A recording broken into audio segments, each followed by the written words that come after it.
Okay. Hi, everyone, and welcome to Set 3, the first premiere episode for this series that we're going to be launching, and it's going to be weekly. I have the honor and privilege to have my first ever guest, Karen Messina McDonald, preferred to be called Karen Messina. She is a life coach. She mainly focuses on women abuse survivors, particularly those in business, right, Karen? Yes, right. Okay, so just to give you a heads up to the viewers, because of the time difference, and I'm based in Johannesburg and she's in the US, there's a 2-second delay. So please bear with us on that one. So I'm just going to allow you, Karen, to just tell us a little bit about yourself. Who are you? Are you a mom? Just a few seconds to just introduce yourself. Okay, well, first of all, thank you so much for having me on here. Being the first ever, I feel so honored to be on this, podcast, or I don't know how it goes in your country, but, our podcast, that's very popular. But Yeah. anyway, so I'm a life coach who works with survivors of abuse, and more specifically, women survivors. You don't have to be, I'm working on professional women, business women, and you could be the business owner of your family. So you don't have to be an official business, but you are in control of your life. Mm-hmm. I've been helping, coaching, advocating for women for over 20 years. I am a paralegal, so I was doing it in the court system, helping women making their way through when they were told they had to go to court, and they were so terrified they'd never seen the inside of a courtroom before. So they would need someone. So I was the advocate. So for 20 years, I did this for free because it's just my calling. I'm a survivor.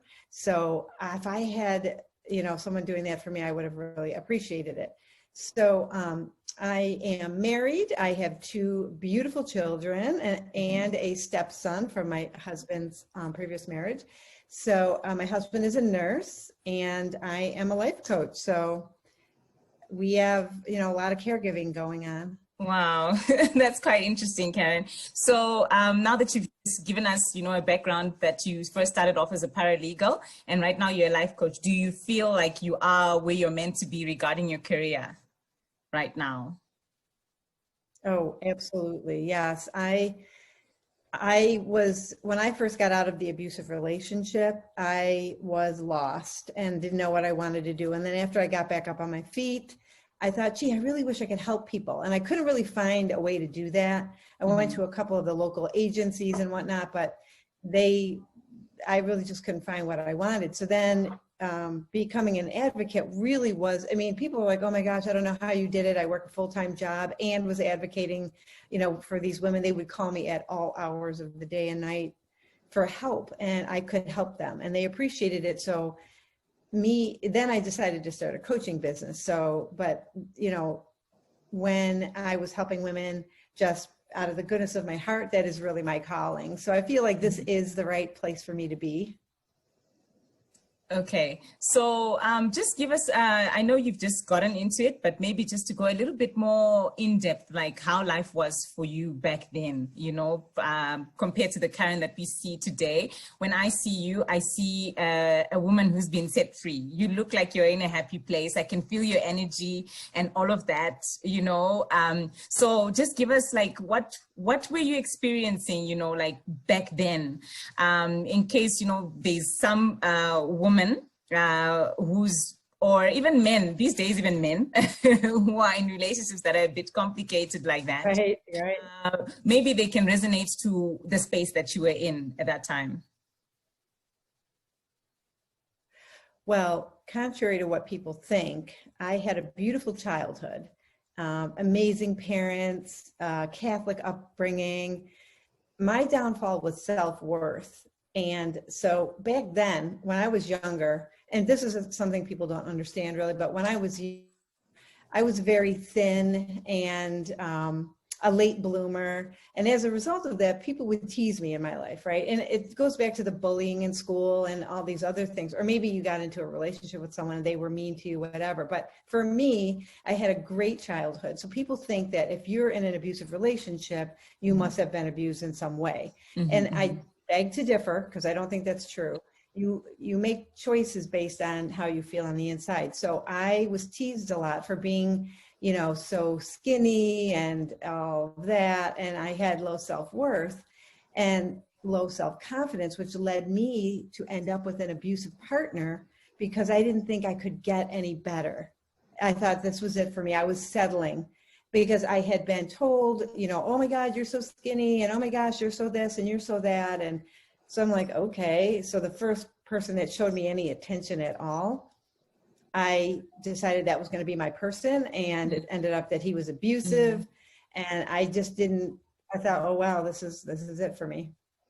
Yeah, and I'm very happy that you actually brought that up to say that a person doesn't necessarily have to have an abusive background. It could be something, a limiting belief that you have yourself that can propel you into a toxic cycle, a toxic situation, and all of that. Because people always, and I think in my experience, for some of the people who are out there as well trying to be life coaches, or they always want to say, let's go back to the root problem. Something happened in your childhood. Like there's that stereotype that people always think that something has happened in your childhood, which is quite interesting that you've mentioned that. No, contrary to that, it could be different things. I myself could speak and say that in my childhood, I did struggle to fit in, not because I was loved less or anything. It was just some limiting belief that I had probably in my own head.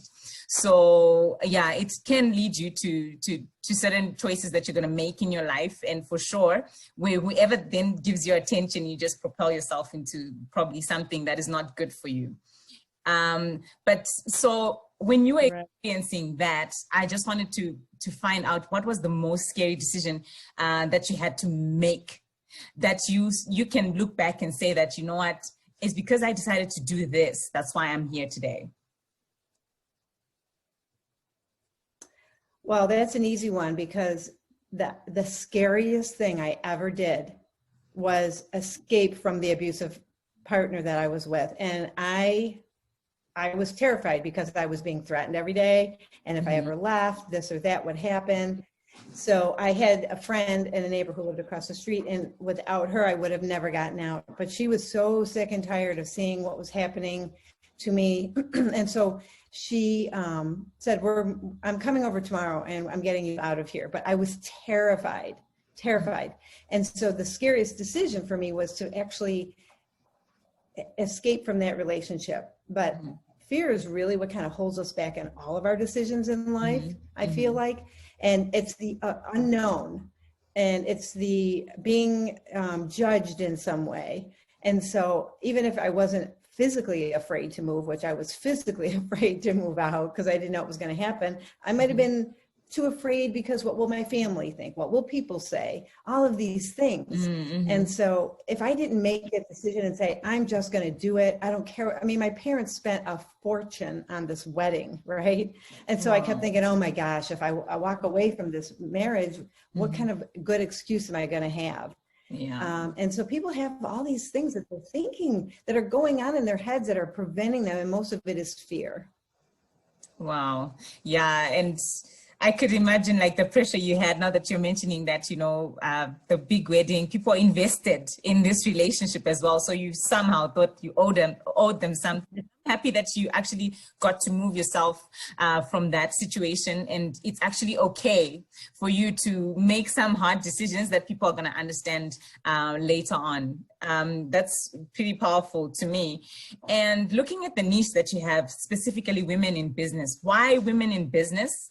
Did you come to this decision because there were several women that you're seeing were abuse survivors who then decided to go into business? Looking at your story, do you see a lot of similarities in your story with women in business? Absolutely. I see a lot of professional women experiencing the same thing that I experience, but I can see that they're hiding behind something, right? So many people have unhealed emotional trauma and they don't even know where it's coming from or how it happened, or they just have associated the connections of their past with their current life. And so I was helping all kinds of people, and I still am, and I always will, but I was thinking, I'm a professional. I'm a businesswoman. I was a paralegal, and I'm running my own business now, and working in a, you know, professional setting. But yet I suffer with these triggers that come up, and you have no idea when it's going to come up and when it's going to hit you. And so I see a lot of women in the same role as me, same age group as me, and kind of managing their business, women in leadership roles, like they're standing up there, you know, kind of giving a presentation, and somebody could say something or ask a specific question that could trigger them. And then that could just spiral downward for them and ruin their entire day. And they don't even know why. Like, why do I feel this way right now? You know, and people keep suppressing and suppressing and suppressing, and they don't really understand where it's coming from. So that's where the root cause part comes, just figuring out, what is it that's making me feel this way right now? Yeah, I concur to what you're saying. And just to get to know more, like what kind of stigmas, you know, have you seen that associated with women abuse survivors work, specifically in business? What stigmas are around that, you know, around people like that? Well, well, first of all, they feel that they are damaged in some way. So that's the first thing that happens to women. They're judging themselves and making themselves feel terrible. There's the stereotypes around survivors, such as, like I said, that you were in an abusive relationship, or that you don't have a handle on your emotional situation. So you must, or that you must be poor or uneducated, or that you must have been abused in your past. So all of these stigmas and stereotypes is more like it. They just that they won't be able to perform as well as someone who was not abused. This is, and a lot of it people think, and a lot of it we think about ourselves. Like, oh, I'm damaged goods. You know, I have a big scarlet letter on me saying that I'm, you know, a survivor, or I'm a victim. And so therefore I'm not as good as you. That is kind of how survivors feel about themselves. And there are many people out there, and I had done a presentation once, and I said to everyone, so let's talk about survivors. In your mind, what do you think a survivor looks like? What are you thinking about? And I'm sure they all thought their thing, right? That you look bad, you're poorly dressed, you're living in the bad parts of town. And then when I gave them a minute and I said, well, I'm a survivor. And what do I look like to you? And like they all had, kind of were taken aback, like, you? I'm so put together, you know, I'm wearing a business suit, but I am a survivor. So that's the thing. People don't understand at all what's happening. So basically, just to concur with what you're saying, you're trying to say that the way women in business who are abuse survivors affected, it's mostly stuff that is self-inflicted, some beliefs that they have about themselves, which then affects the way they appear, their demeanor towards other people and in business. Contrary to that, though, I've come across, okay, or maybe do you think it's a beard of some women who say, you know what, I was in this situation and I was abused and all of this, and that is what actually pushed me. And they actually say that, thank God I got into that abuse because it propelled me to want to do something for myself and get into business.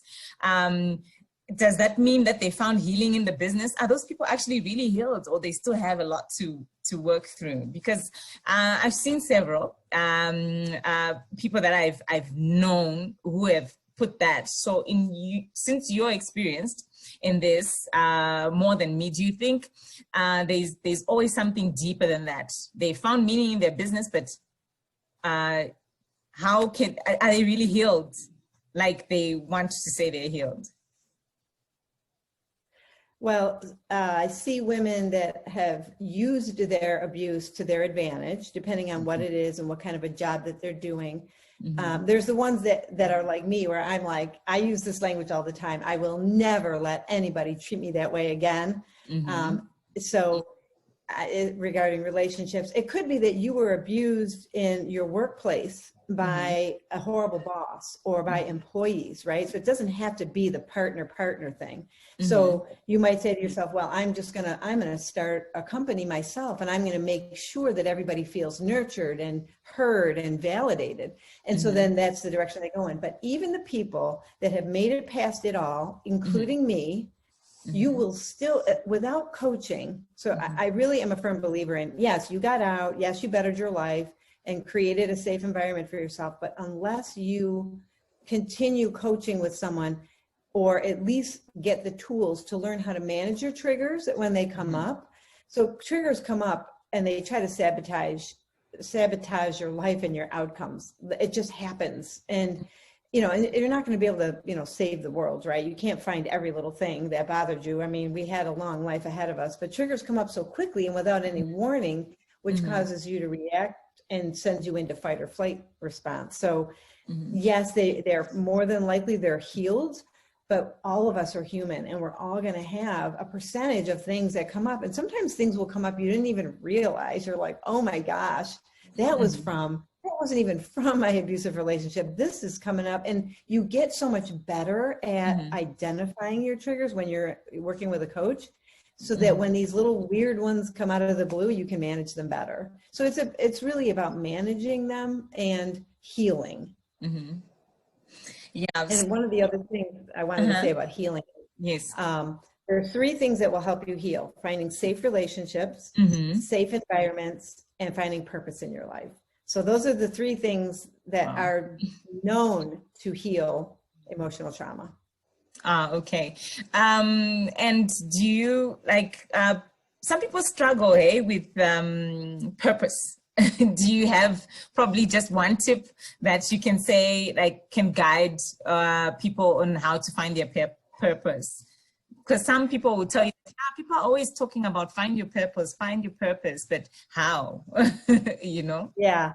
Well, and I agree with you, because I used to say the same thing. And it's like, purpose can be anything. Purpose has got to be the thing that lights you up, the thing that makes you want to get out of bed in the morning. And purpose can be anything. Like, your purpose in life might be that you want to help the elderly, or that you want to, work with animals, or maybe you just want to be a successful businesswoman, or it could just be that you want to finally have peace in your life. And just my purpose in life could be, I just want to be alone, and I want to be in control of my own decisions and outcomes. And so my purpose is going to be that. So I urge people to look at, what is the thing that used to light you up when you were younger, or maybe before all of this happened? What was the thing that you really felt good about after you did it? And so that's one of the things that, that people just don't realize. It doesn't have to be some magical, oh, well, I do this and that's my purpose. Like, my purpose right now is to help women not feel the way I felt, and I'm sure how they feel, in their life. Okay, I think that was quite informative and quite eye-opening, that you can trace back as far back as when you were younger to that thing that used to light you up, because you would think that back then you wouldn't be knowing anything, or you couldn't be having something that is of use. And I really applaud that you're working in this field where you are specifically dealing with empowering women. It's something that is also very passionate. It's very close to my heart as well. So just for the rest of the audience who might not really, I like that you have that background from the legal perspective, where you were actually dealing with women who are being abused. And just give us an idea of how is this, especially, let me just call it gender-based violence in the US currently. Do you feel like enough is being done? And then we'll take it from there. Yeah. Well, so yes. So, over the years, it's been called domestic violence. Now here in the United States, they're calling it intimate partner violence, IPV, instead of DV. And it is so prevalent in the United States. It's so sad. It's almost embarrassing to me, but it's everywhere. So empowering women, of course, is my passion, but domestic abuse is just everywhere. So the statistics currently are nearly 15% of women and 4% of men have been injured as a result of intimate partner violence. Wow. That included either rape, physical violence, stalking, any kind of intimate partner in their lifetime. It's staggering. 1 in 4 women and 1 in 7 men aged 17 or 18 and older in the United States have been a victim of severe physical violence by an intimate partner. And most times it's an intimate partner. It's not just somebody, oh, I got attacked today by some random attacker. It's usually by some intimate partner. Intimate partner violence alone affects more than 12 million people each year. It's just, it makes me crazy. I definitely do not think enough is being done.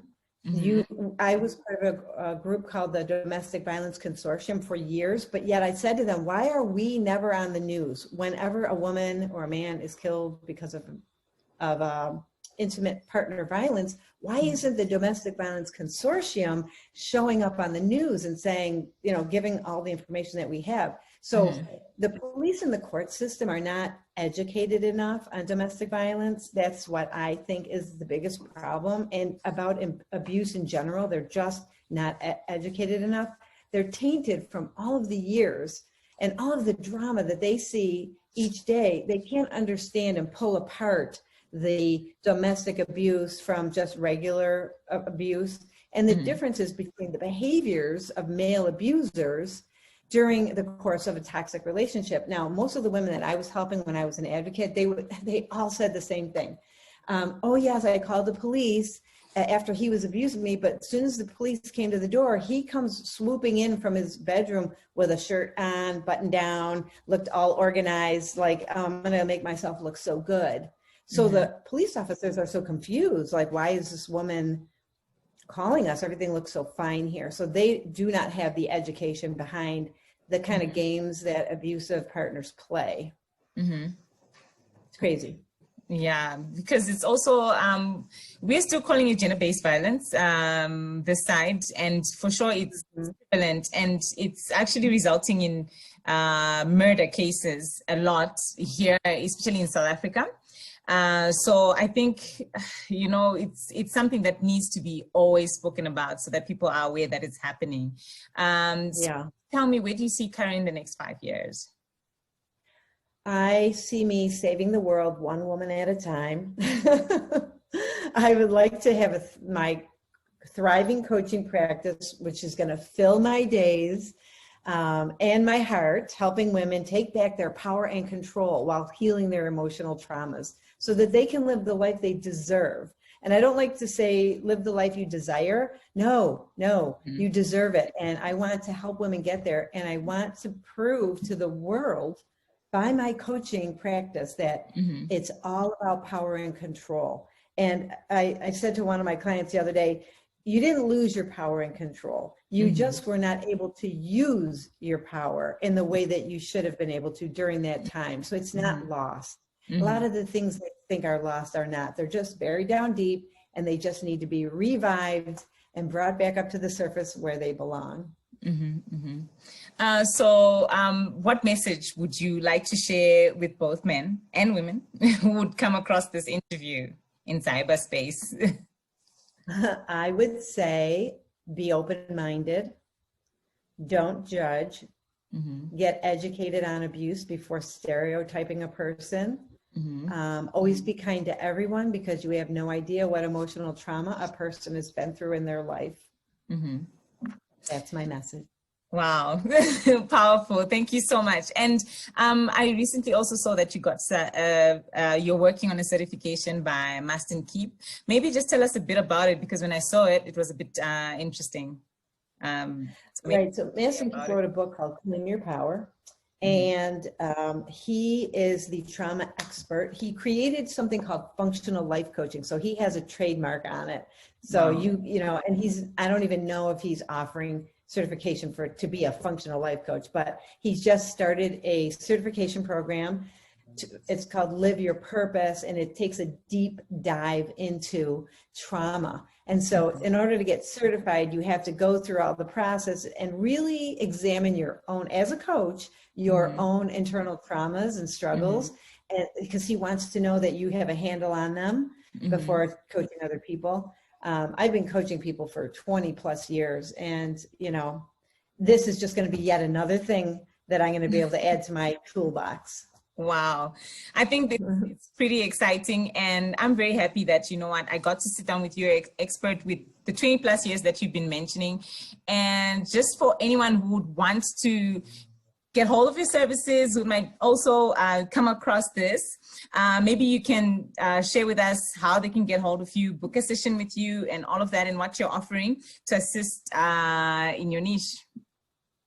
Oh, thank you. I can be reached on my website, which is KarenMessina.com. I offer a free mini session. So that's my offering to everyone. So if you go on my website, KarenMessina.com, and you sign up for your free mini session, you'll get a free coaching session, which is really nice to have, because then you can see if we're a right fit.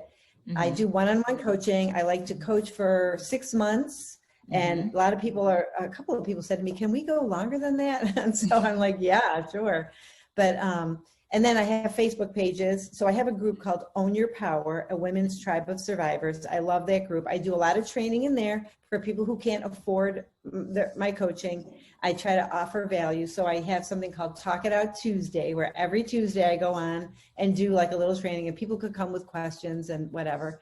And then I just started a new Facebook group called Professional Women Survivors of Abuse. Wow. But you can find all of that just on my regular Facebook page. Okay, so thank you so much, Karen. It was really an honor to just sit down and then just talk with you. I think what you're doing is very powerful, and it's making a huge impact, even if you don't feel like it is. And I'm really honored to be my first guest. I'm really, really excited about this. I'm going to put links below on the description of this video to your pages and to your website again, and your social media pages as well, to whoever wants to reach out to you. I know that you also share some amazing content, especially on your Facebook page. So I'll put that link in the description below. Thank you so much, Karen. And thank you so much. And I'm very excited to have been your very first guest. So thank you so much for that. Thank you. All right.